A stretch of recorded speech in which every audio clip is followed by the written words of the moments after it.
gitu. Termasuk ulama-ulama besar di Indonesia. Gitu. Hanya memang ada orang-orang yang mengkritik itu. Tapi saya pikir perlu dibuka juga, jangan kemudian ditutup gitu. Kalau memang ada kritik Rabithah Alawiyin misalnya harus terbuka juga gitu loh. Artinya jangan kemudian hal itu ditolak, perlu dikaji ulang gitu. Kalau memang itu adalah merupakan kebenaran faktual. Mungkin itu. Oke, baik. Ke Kiai Imad. Kiai Imad mungkin bisa sedikit menjelaskan tadi ada beberapa masukan dari Prof Hanif. Silakan, Kiai. Baik, terima kasih Pak Profesor Hanif atas catatan-catatan dan juga sanggahan-sanggahan. Ini ketika kita tidak mendapatkan jawaban dari Rabithah Alawiyah yang saya surati Ustadz Taufik Segaf, ini mungkin pandangan-pandangan dari Profesor Hanif tadi ini bisa mewakili dari, ini pandangannya ya, bukan sosoknya, dari pandangan-pandangan Rabithah Alawiyah, karena memang Rabithah Alawiyah yang saya tahu pandangannya mirip dengan pandangan-pandangan dari Profesor Dr. Hanif ya. Bahwa sudah dicatat misalnya oleh ulama-ulama di Yaman, ulama besar di Yaman. Ya betul dicatat, tapi dicatat mulai abad ke-9 Hijriah, mulai dari pengakuan mereka itu.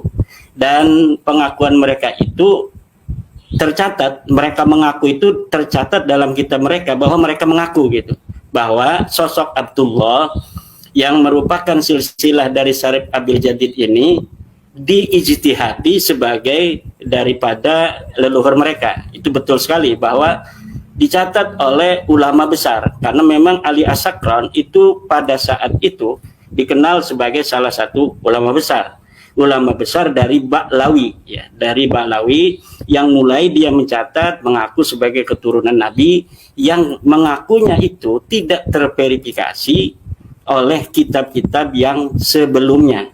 Ini dalam teori truth tadi, teori di dalam bagaimana kita mencari kebenaran konsistensi itu tidak ada. Nah, ketika konsistensi kebenaran sebuah pernyataan di abad ke-9 itu tidak bisa diverifikasi oleh kebenaran pernyataan-pernyataan sebelumnya yang dengan benar, maka apa yang telah diaku pada abad 9 ini gugur secara ilmiah.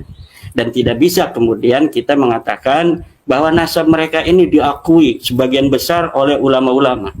Hari ini di Yaman itu, Mufti Yaman sudah tidak mengakui. Mufti Yaman yang sekarang berkuasa di Yaman, Al-Hausi, mempunyai seorang mufti namanya Syekh Syarafuddin Samsuddin. Dia sudah membuat sebuah rilis fatwa bahwa 21 marga tidaklah terbukti sebagai keturunan Nabi. Salah satunya adalah Ba'alwi yang menurunkan kabib-kabib yang ada di Indonesia ini. Kemudian seorang doktor ahli DNA di Yaman, Dr. Abdullah As-Suaibi, telah membuat rilis pula yang bisa diakses di internet bahwa hasil daripada DNA orang-orang Ba'lawi ini tidak terbukti sebagai keturunan Nabi.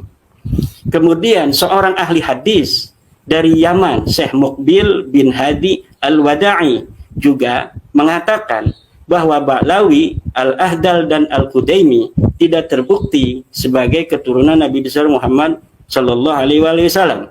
Ini adalah abna'u jaldatihim, anak-anak Yaman sendiri, putra-putra Yaman yang memberi kesaksian akan batalnya nasab Ba'lawi. Mereka terdestinasi di wilayah Tarim, itu di situ konsentrasi daripada orang-orang Ba'lawi. Mereka diakui di situ karena memang sebagian besar keluarga mereka, tapi di luar itu mereka tidak diakui sebagai keturunan daripada Rasulullah Muhammad sallallahu alaihi wasallam. Kenapa di Indonesia ya, misalnya tadi ada narasi dari profesor bahwa ulama